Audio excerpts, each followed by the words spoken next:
Hi friends, and thanks so much for being here. I'm Anna Helman, and today I want to share with you 3 different ways to create some beautiful watercolor backgrounds.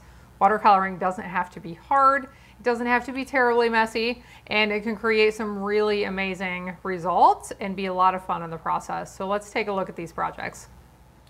I have this new stamp and die set called Lighting the Way that I really wanted to try out with these watercolor backgrounds. It has these fireflies, or in my part of the world we call them lightning bugs, and a lantern and some really neat pieces that I thought would be absolutely beautiful with some watercolor backgrounds. So I'm going to show you 3 different ways to create watercolor backgrounds. We're going to do a couple with some water painters, which really help to not create much of a mess when you're doing this. And then another way that I just love to do that does create a little bit more of a mess, but not too bad. So what I have here, I already stamped onto some watercolor paper. I used StazOn ink because I don't want it to bleed when I add the water and the other colors. So this is some Saddle Brown StazOn ink. I did use a water painter to add this yellow glow to each of the lightning bugs. So as I'm painting, I need to avoid those. Otherwise, I'm going to end up covering or blurring the yellow glow for the bugs. But I have this here. I just wanted to show you kind of an idea of what this is going to look like. But now we're going to add color for, let's say the sunset. So what I want to do is I am going to add these colors and work around my yellow spots. But I'm going to start up here at the top with my darkest color, which is Cajun Craze. And I have my largest water painter. So the water painters I use, they came in a set of 3. And they have 3 different sizes. So I'm starting with this largest one. And what I want to do here first is just kind of get some color onto the background. I'm not going to worry too much about this being nice and even. I can come back. That's one of the really fun things about watercolor is you get to come back and play around with it. It's really not ever permanent.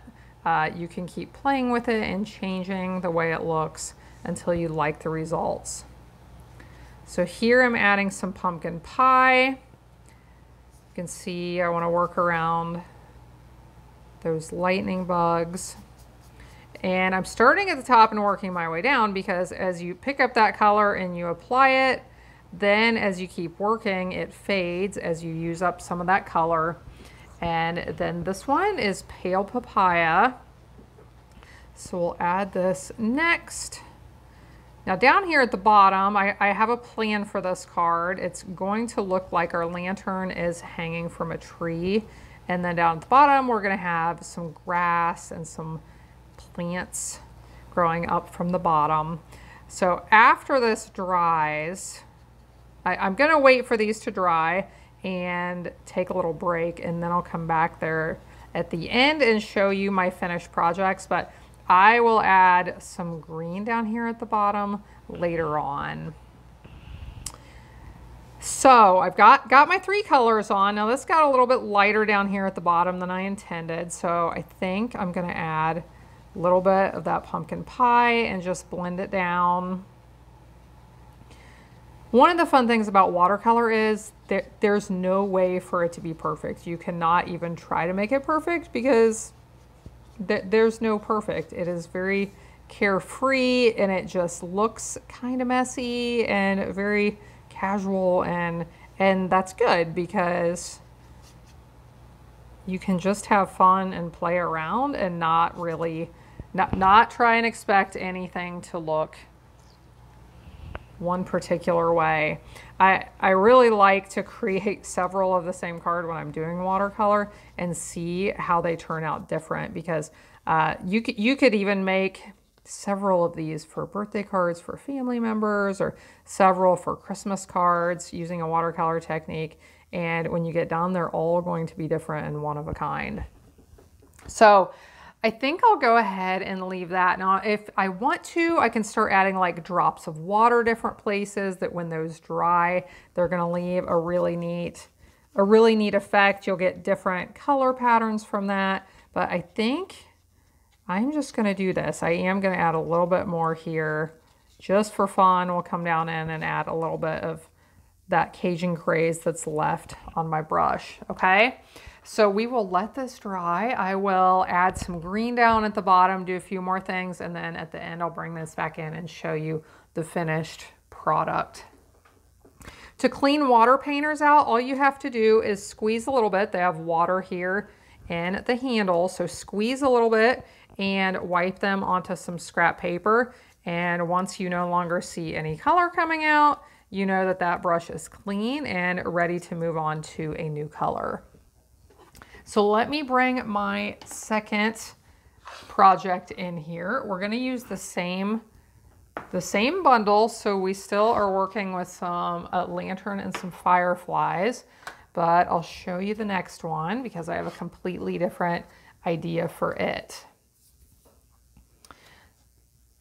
So here's the next one, and I have used the stamps from the set. Here, I'll go ahead and show you this bundle that I'm working with here. So you can see the stamps on the right. We have some leaves and some branches and some foliage. We have 3 different sizes of fireflies.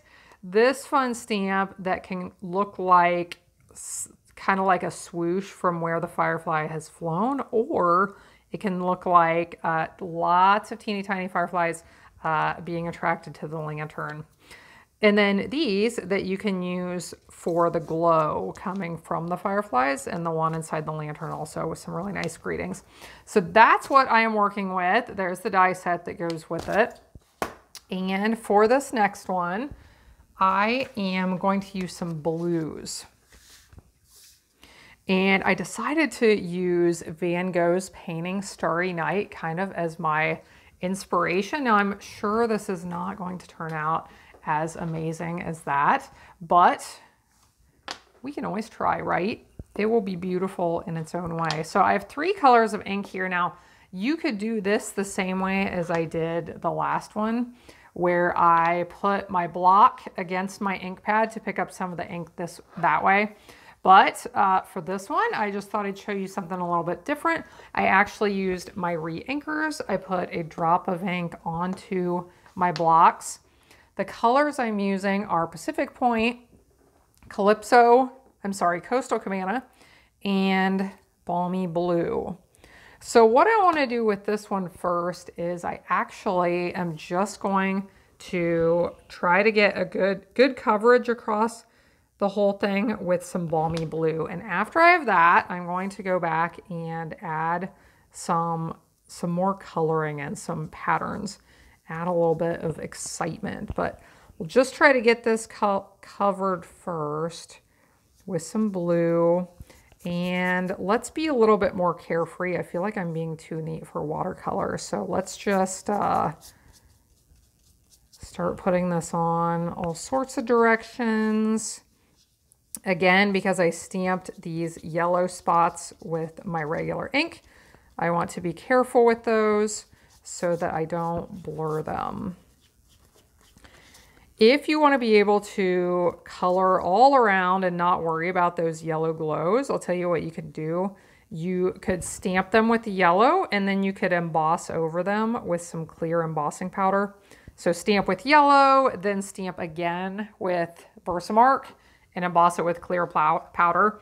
And then you could water paint all around, and that yellow would be protected by the embossing. Okay, so I've got some really light blue. I may decide to make that a little bit darker, but let's start to play a little bit.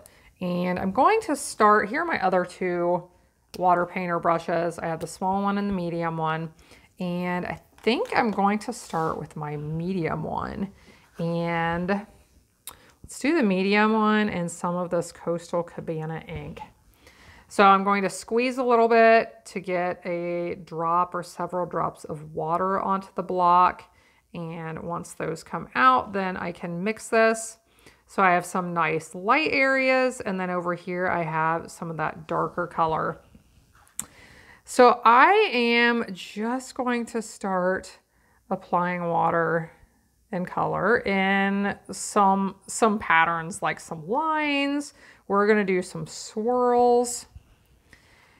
And I will mention that the wetter you keep all of this, the more that color is going to blend.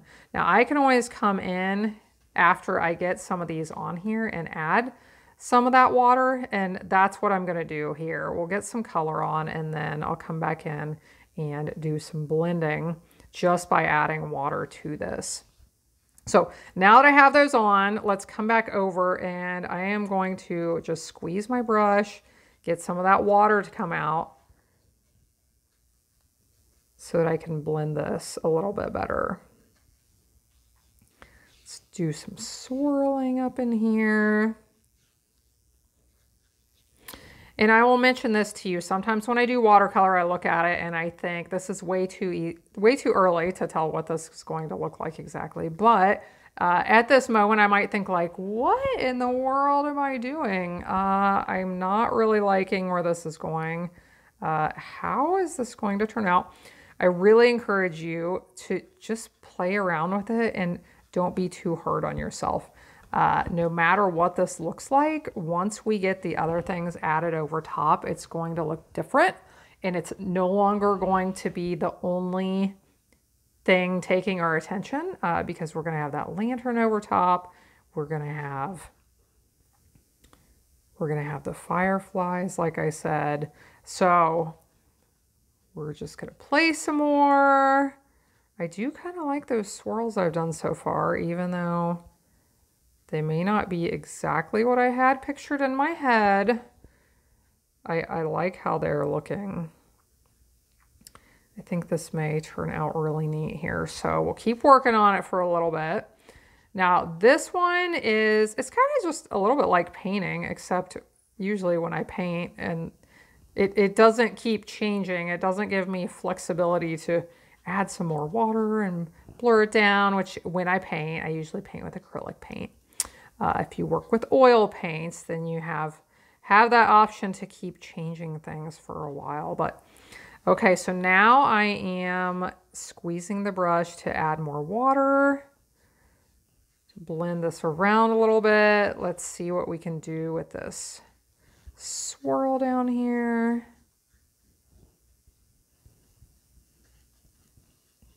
And here in a moment, we will set this one aside to dry and get out that third one, which is going to be, that one's pretty quick and simple.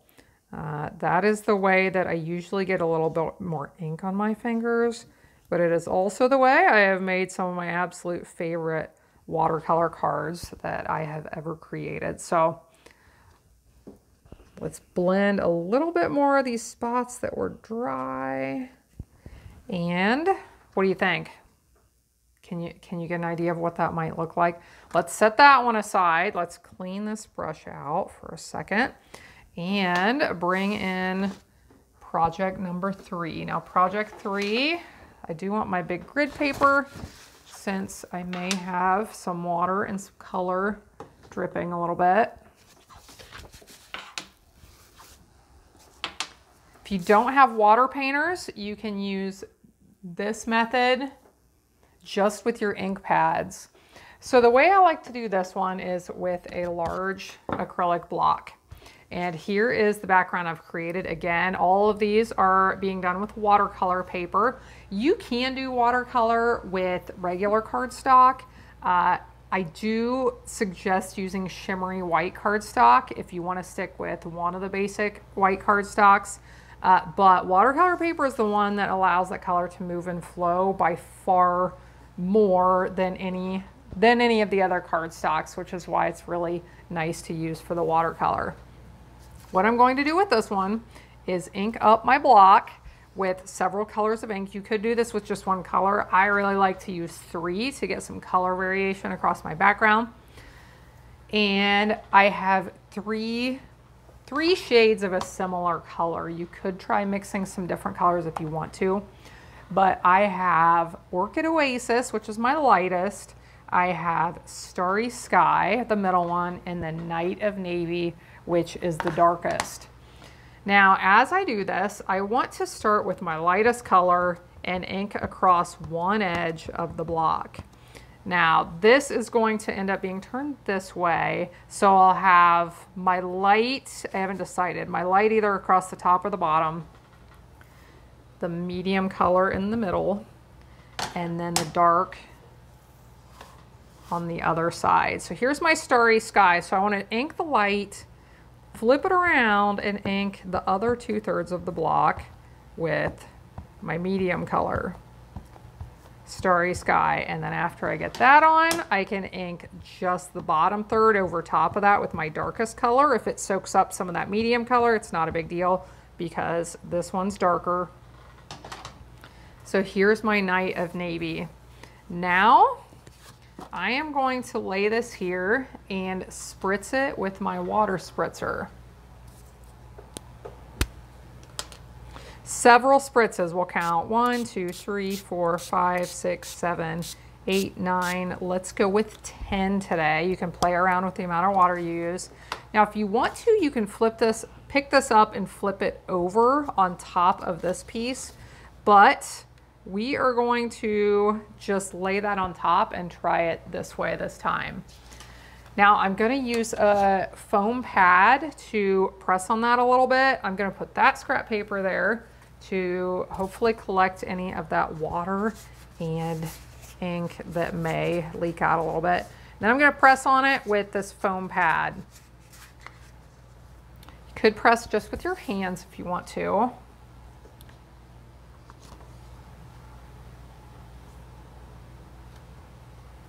Let's lift it up and see what we got. So we have a few spots that didn't get covered all the way. So here's what we're gonna do. We are going to use, I cut my paper larger than I want it for my cards, and I actually meant to mention that earlier, that I like to do that because when I do watercolor, a lot of times I end up wanting to trim off some of the edges. So because it was so large, I didn't get some of my edges here. And I'm just gonna spritz a little bit of extra water on there and use my water painter to fill in these small areas. I will probably end up cutting this edge off anyway, but I should have mentioned, so when I had stamped the foliage around the edge, again, I used StazOn ink to make sure that it would not blur once I started adding the water and the color. So I'm going to let these backgrounds dry. I will come back and show you the finished projects after I've created them. But while I'm looking at this one, I do want to mention a technique that's really fun, and I decided not to do it on these, but I'll mention it so you can try it if you want to, is when you have this background done and it's still all nice and wet, or if you get it done and it's not really nice and wet, you can spritz it with a little water and then sprinkle some salt crystals over the top and just let it sit until it dries. That salt will actually pull in some of the color, create a really cool pattern on your background. So you can think about that, try it if you want to. I will be right back and let's look at some finished cards. I'm so glad you're still here watching because these cards turned out just lovely. So let me show you this one first, the Starry Night one.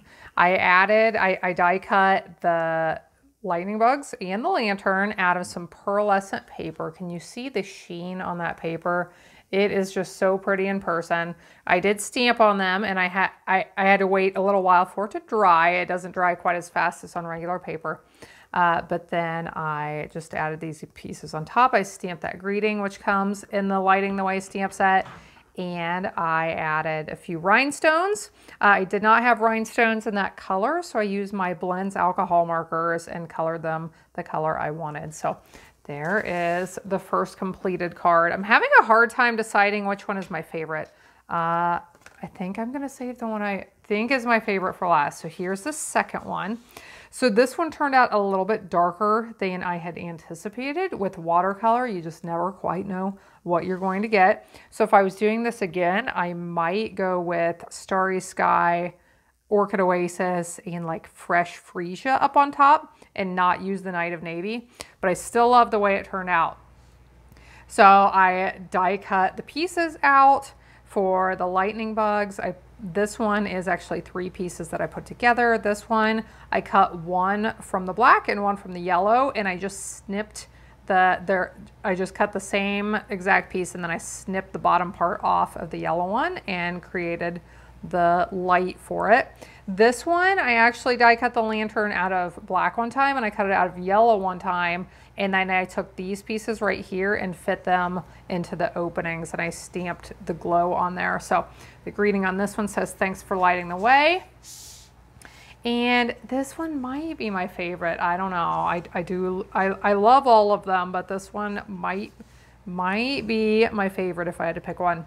So I watercolored some of the mossy meadow down here at the bottom. After we were done, I stamped the branches and the trees and the greeting here, and I just popped up the lantern on top. So this is another one. I cut the lantern twice. I cut it out of the copper foil paper, and I cut it out of the mossy meadow, and then I cut the handles off of the one and glued them on top of the copper piece. So that hopefully gives you some fun ideas for ways you can use watercolor on your projects.